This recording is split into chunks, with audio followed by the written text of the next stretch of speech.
rival for the Democratic nomination, Bernie Sanders.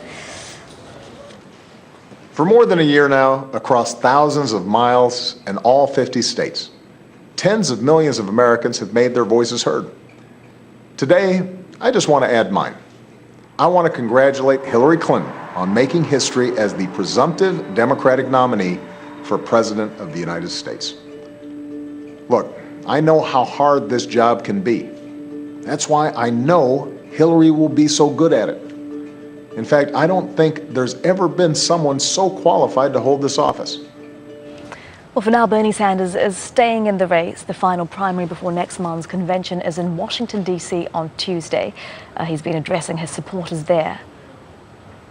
This campaign is based on a vision that our country must focus on social justice, on economic justice, on racial justice, on environmental justice. And when the overwhelming majority of young people support that vision, that will be the future of America.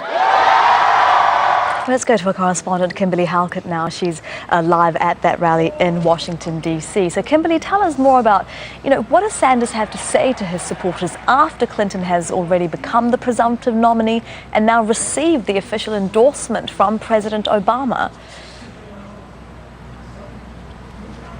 Well, you would never know it listening to Bernie Sanders talk. He's been talking for almost an hour, and this race is still going in his mind. I mean, he's a smart man. He knows the math. He knows that Hillary Clinton has won by every measure, by superdelegates, delegates, the popular vote in these contests.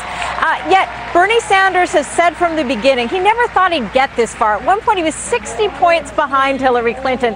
In some contests, he was going in ahead or even neck and neck. This is the last contest now in Washington, D.C. on Tuesday.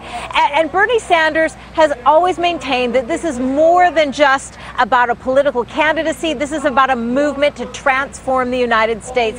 And he's really in that mode now. He's almost on a mission, if you will, to do just that. He's using the leverage he's gained and the votes that he's earned, and he's putting this out in a way that has never been put out in American politics quite like this, to this level, and been received to this level. One of the things I found so interesting when he was talking is he said, we're doing something, his campaign, that hasn't been done in the United States in American politics. We're telling the truth. He's really sort of ripping the lid off, if you will, some of the dirty secrets of American politics, exposing them in the hope that it will be sort of the first step towards solving some of these big problems, like money in politics and income inequality. And there's obviously a great appetite for that, Kimberly. So what's Sanders going to do next? What's he going to do with all the support, with all this leverage?